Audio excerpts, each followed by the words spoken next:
Olá, pessoal! No nosso dia a dia aqui no hospital, a gente lida com uma coisa que é tão valiosa quanto a própria saúde: a informação. Hoje, vamos entender de vez como a Lei Geral de Proteção de Dados, a LGPD, mexe com a nossa rotina. E o mais importante, como é que nós, juntos, podemos proteger os dados que são confiados a nós, certo? Pensa só um pouquinho. Sabe aqueles medicamentos controlados que a gente guarda às 7 chaves com o maior rigor do mundo? Pois é. As informações dos nossos pacientes e até as nossas, de colaboradores, precisam ser tratadas exatamente assim, com o mesmo nível de segurança, com o mesmo cuidado.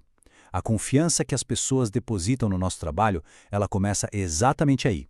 Tá, mas por que todo esse alvoroço? Por que tanta preocupação afinal? Olha, a resposta é até bem simples, mas é poderosa. Proteger dados não é só para seguir uma lei ou fugir de uma multa, não. É muito mais do que isso. É sobre respeitar um direito básico, um direito fundamental de cada pessoa. Porque é o seguinte, quando essa proteção falha, as consequências para a vida de alguém podem ser, devastadoras. A gente está falando de coisa séria. Fraudes, roubo de identidade, uma série de problemas que podem virar a vida de uma pessoa de cabeça para baixo. Isso vale para os pacientes, claro, mas vale para a gente também. Ok, então para a gente conseguir aplicar a LGPD direitinho, a gente precisa falar a mesma língua, certo? Então bora lá definir alguns conceitos que são a base de tudo que a gente vai conversar aqui. Então, o que é a tal da LGPD? De forma bem simples, é a lei brasileira que dita as regras do jogo para qualquer operação que a gente faça com dados pessoais. Seja coletar, usar, guardar, não importa. Se é num computador ou numa ficha de papel, a LGPD está de olho. E ela se aplica a absolutamente tudo que a gente faz aqui no hospital. Agora vem uma pergunta que, olha, sempre aparece e é super importante. A lei faz uma distinção crucial. Qual a diferença real entre um dado pessoal e o que ela chama de dado pessoal sensível? E a diferença, gente, é gigantesca. Pensa assim, dado pessoal é qualquer informação que consegue identificar alguém. Um nome, um CPF, um endereço. Já o dado pessoal sensível revela os aspectos mais íntimos da pessoa e, por isso, exige uma proteção, assim, redobrada. Estamos falando de quê? Dados de saúde, informações genéticas, biometria. Aqui no hospital, o nosso pão de cada dia é lidar com dados sensíveis, o tempo todo. Isso joga a nossa responsabilidade lá para cima.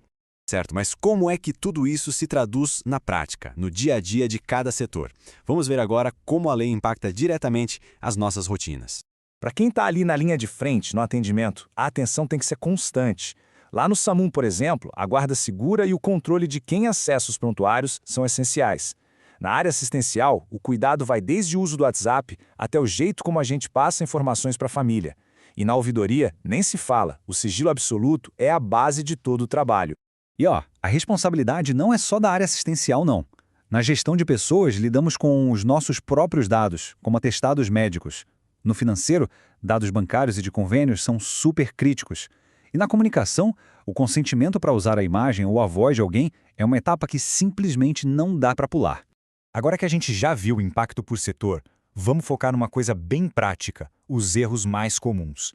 Sabe aquelas pequenas ações, às vezes feitas sem nem pensar, que podem gerar um problemão? Vamos a alguns exemplos bem da vida real.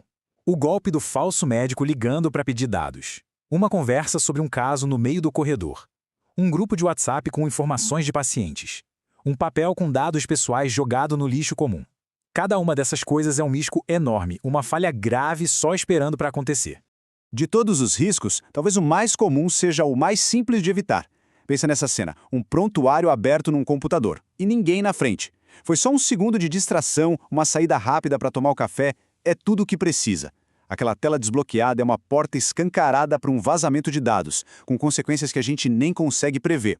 Com os riscos bem claros, a gente precisa falar sobre as consequências se algo der errado. E, mais importante, qual é o nosso plano de ação para evitar que isso aconteça? E as consequências são pesadas, viu? Elas vêm de todo lado. Tem o impacto administrativo, com multas que podem chegar a 2% do faturamento. Tem o impacto judicial, com processos por danos. O impacto assistencial, que pode até interromper nossos sistemas e comprometer o atendimento. E, claro, o impacto na nossa reputação, que pode destruir a confiança que a gente leva anos para construir. É por tudo isso que a gente está agindo de forma proativa. Nosso plano para 2026 é bem claro e envolve todo mundo. Vamos começar mapeando os riscos em cada setor, para depois ajustar nossos fluxos de dados. Todos os formulários vão ser revisados e, o mais importante, vamos ter treinamentos práticos e direcionados para que cada um saiba exatamente como agir. E para terminar, fica a reflexão. A proteção de dados não é um projeto para o futuro, é uma responsabilidade de agora. Começa com cada um de nós, em cada pequena ação. A pergunta que todos devemos nos fazer é: o que faremos hoje para proteger os dados dos nossos pacientes?